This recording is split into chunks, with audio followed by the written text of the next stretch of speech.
ஆண்டவராக இயேசு கிறிஸ்துவின் நாமத்தில் என் அன்பின் வாழ்த்துக்கள். இந்த நாளில் நாம் தியானிக்க போகிற வேத வசனம் சங்கீதங்களின் புஸ்தகம் 20வது சங்கீதம் 7ஆம் வசனம். சிலர் ரதங்களை குறித்தும் சிலர் குதிரைகளை குறித்தும் மேன்மை பாராட்டுவார்கள், நாங்களோ எங்கள் தேவனாகிய கர்த்தருடைய நாமத்தை குறித்தே மேன்மை பாராட்டுவோம். சிலர் ரதங்களை குறித்தும் சிலர் குதிரைகளை குறித்தும் மேன்மை பாராட்டுவார்கள், நாங்களோ எங்கள் தேவனாகிய கர்த்தரை குறித்தே மேன்மை பாராட்டுவோம். அவர்களோ முறிந்து விழுந்தார்கள், நாங்களோ எழுந்து நிமிர்ந்து நிற்கிறோம். இந்த வேத பகுதி நமக்கு சொல்லுகிற ஒரு மிகப்பெரிய காரியம், நாம் ஆண்டவராக இயேசு கிறிஸ்துவை சொந்த இரட்சகராக ஏற்றுக்கொண்டு வாழ்க்கை பயணத்தில் நாம் பிரயாணப்படும் போது நமக்கு விரோதமாய் ஒரு கூட்டம் எழும்பி நம்மை கேலி செய்யும், கிண்டல் செய்யும். அது மாத்திரமில்ல, நம்மை வேதனைப்படுத்தும்.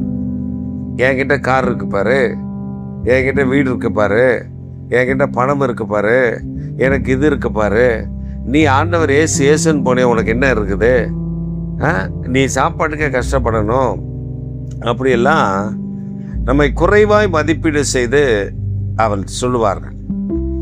அதற்குத்தான் இந்த வேதம் நமக்கு மிக தெளிவாக சொல்லுகிறது, சிலர் ரதங்களை குறித்தும் சிலர் குதிரைகளை குறித்தும் மேன்மை பாராட்டுவார்கள், நாங்கள் எதை குறித்தும் மேன்மை பாராட்டுவோம், எங்கள் தேவனாகிய கர்த்தரை குறித்து. அப்ப எங்கள் தேவனாகிய கர்த்தர் ஒருவர் இருக்கிறார், எங்களை நடத்துகிற ஒருவர் இருக்கிறார், அவர் எங்களை அற்புதமாய் வழி நடத்துவார் என்று சொல்லி நாங்கள் எங்கள் தேவனாகிய கர்த்தரை குறித்தே மேன்மை பாராட்டுவோம். அவங்க ரதங்கள், குதிரைகள் இதெல்லாம் வச்சு அவங்க மேன்மை பாராட்டுவாங்க. ஆனால் அவைகளெல்லாம் ஒரு நாள் ஒன்றுமில்லாமல் போய்விடும். அவைகளெல்லாம் ஒரு நாள் காணாமல் போய்விடும். ஒரு நாள் அது ஒன்றுமில்லாமல் அடைந்து போய்விடும். உதாரணத்துக்கு யாத்திராமந்தர் புஸ்தகத்தை நீங்கள் வாசிப்பீர்களே ஆனால் 14, 13ஆம் அதிகாரங்களில், 12ஆம் அதிகாரங்களில் 12, 13, 14 ஆகிய அதிகாரங்களை நீங்கள் வாசிப்பீர்களானால் பார்வோன் ஒரு காரியத்தை சொல்கிறார். அவர் சொல்லும்போது சொல்றார் 600 ரதங்கள். ஆனா பார்வோன் இடத்துல ஆயிரக்கணக்கான ரதங்கள் இருக்கிறது, ஆயிரக்கணக்கான குதிரை வீரர்கள் இருக்கிறார்கள், குதிரை இருக்கிறது. ஆனால் he mentioned particularly 600 chariot. அதாவது அவர் 600 ரதத்தை மாத்திரம் மையப்படுத்தி சொல்லுகிறார். அப்ப அந்த 600 ரதம் என்ன அப்படி என்று நாம் வேதத்தில் ஆராய்ந்து பார்த்தால், இந்த 600 ரதமும் விலையேற பெற்ற ரதங்கள், தங்கத்தினால் செய்யப்பட்ட ரதங்கள். குதிரை தான், ஆனால் ரதம் முழுவதும் தங்கத்தினால் ஆனது. அதனால தான் வேதத்தில் அதை ஸ்பெஷலாகி சொல்லப்பட்டிருக்கும். அதே போல் சில நேரங்களில் நியாயாதிபதிகளை வாசிக்கும் பொழுது ரதங்கள் அது இரும்பு ரதங்கள் என்று ஆண்டவர் சொல்லியிருப்பார். சில இடத்துல ஆண்டவர் அதை மென்ஷன் பண்ணியிருப்பார், இது இந்த ரதங்கள் அப்படின்னு சொல்லியிருப்பார். ஆனால் இங்கே சொல்லப்பட்டிருக்கிற இந்த ரதம் என்னன்னா தங்கத்திலான ஆனது, தங்க ரதம்.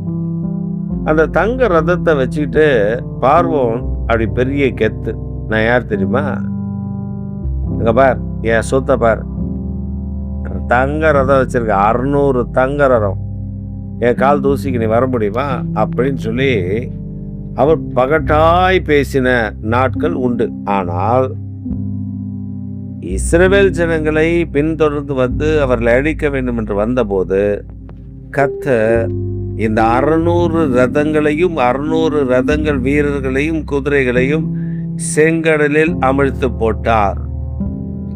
இந்த 600 ரதமும் திரும்ப போவே இல்லை எகிப்துக்கு, அதான் உண்மை.